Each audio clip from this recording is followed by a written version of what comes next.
प्यारे बच्चों, आज हम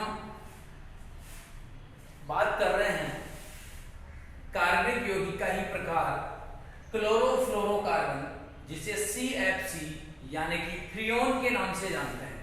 हमने अब तक बात करी कार्बनिक यौगिक हाइड्रोकार्बन की, जिसमें एल्कीन, एल्काइन और एल्केन पड़ा, और उसके अलावा हमने कार्बन के क्रिस्टलीय अवरोध की बात करी।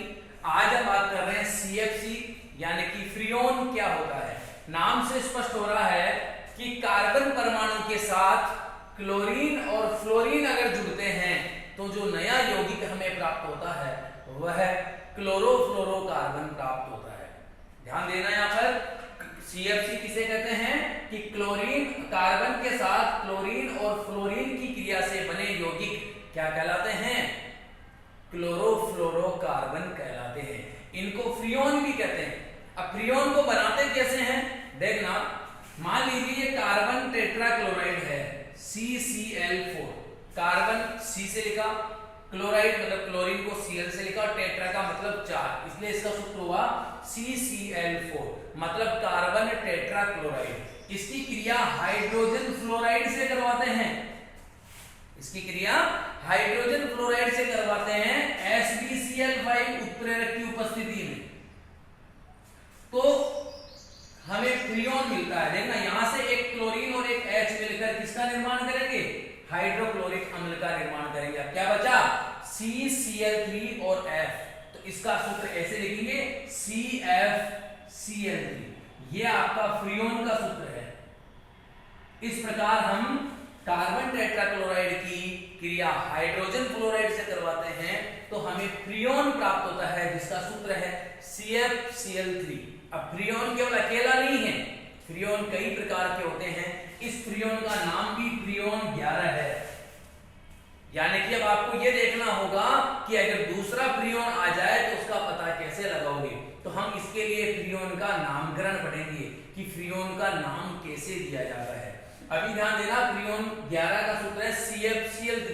अब आपको अगर सूत्र दिया हुआ आ जाए डायरेक्ट कि CFCl3, बताइए कौन सा फ्रियोन है, तो इसको याद करने का तरीका मैं आपको बता देता हूं। अब हम बात कर रहे हैं फ्रियोन का नामकरण कैसे करते हैं। अब फ्रियोन के नामकरण के लिए एक सूत्र काम में लेते हैं हम। ध्यान देना, फ्रियोन XYZ, जहां पर X क्या है, ध्यान देना, X बराबर है कार्बन परमाणु की संख्या -1। इस सूत्र को देख के हमें ध्यान देना है कि कार्बन परमाणु कितने हैं, उसमें से हमें 1 माइनस कर देना है। Y क्या है? हाइड्रोजन परमाणु की संख्या +1। अब सूत्र में हाइड्रोजन कहीं पर भी नहीं आएगा, तो हाइड्रोजन कहीं पर भी नहीं आया तो हाइड्रोजन 0 हो गया, +1 यानी कि हमेशा इसका आंसर क्या आएगा? 1 ही आएगा।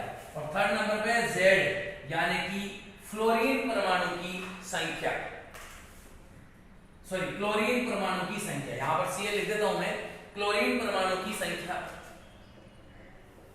कंफ्यूज हो गया, ध्यान दिया। X इक्वल टू कार्बन परमाणु की संख्या में से 1 कम करना है आपको, Y का मतलब हाइड्रोजन परमाणु की संख्या में +1 करना है आपको, और Z इक्वल टू क्या बचा? फ्लोरीन यानी कि फ्लोरीन परमाणु की संख्या आपको देखकर ऐसा का ऐसा लिखना है। अब देखना, एक सूत्र है अपने पास, यहां ध्यान देना, CFCl3, यही सूत्र मैं लिख रहा हूं। अभी तो आपको पता चल गया कि ये फ्रियोन 11 का सूत्र है, लेकिन आपको इस तरीके से कैसे पता लगाना है। देखिए, सबसे पहले X, कार्बन परमाणु की संख्या का 1 कम, कार्बन परमाणु कितना है यहाँ पर? 1 लिखेंगे और 1 कम करा तो क्या हुआ? 0, यानी कि कार्बन परमाणु बचा 0। दूसरे नंबर पे हाइड्रोजन परमाणु की संख्या 1, तो हाइड्रोजन परमाणु की संख्या 0 है, +1 तो 1 हुआ, तो यहाँ पर मैं लिख रहा हूँ 1। तीसरे नंबर पे क्या लिखूंगा मैं? फ्लोरीन परमाणु की संख्या, फ्लोरीन परमाणु कितने हैं सूत्र में देखो?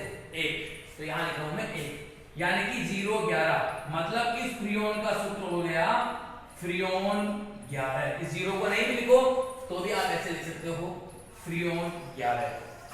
अब देखना, एक और सूत्र लिखता हूं मैं, CF2Cl2।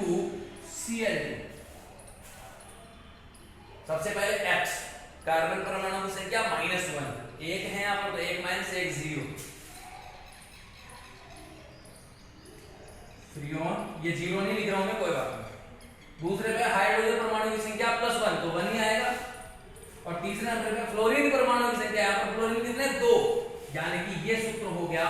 किसका?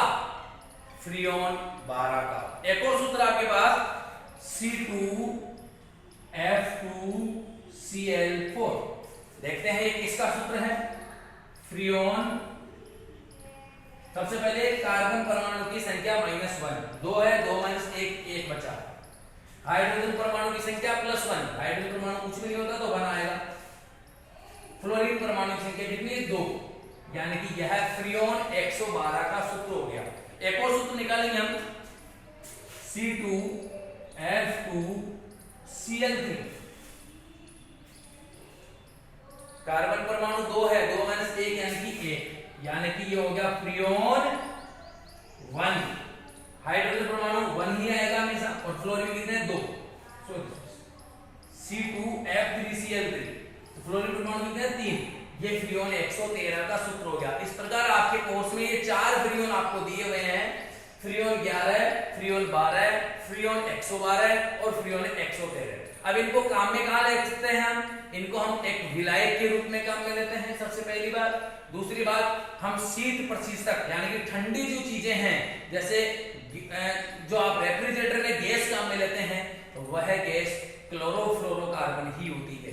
यानी कि रेफ्रिजरेटर में या शीत प्रतिशत जो भंडार होते हैं, प्रशीतक जो बड़े बड़े ठंडे ठंडे चीजें करने वाले, उनमें भी हम क्लोरोफ्लोरोकार्बन को काम में लेते हैं। तो यह आपका था CFC क्या होता है, CFC का बनाते कैसे हैं, और CFC के नामकरण की क्या तरीके हैं, यह आपको स्टडी करना है। धन्यवाद।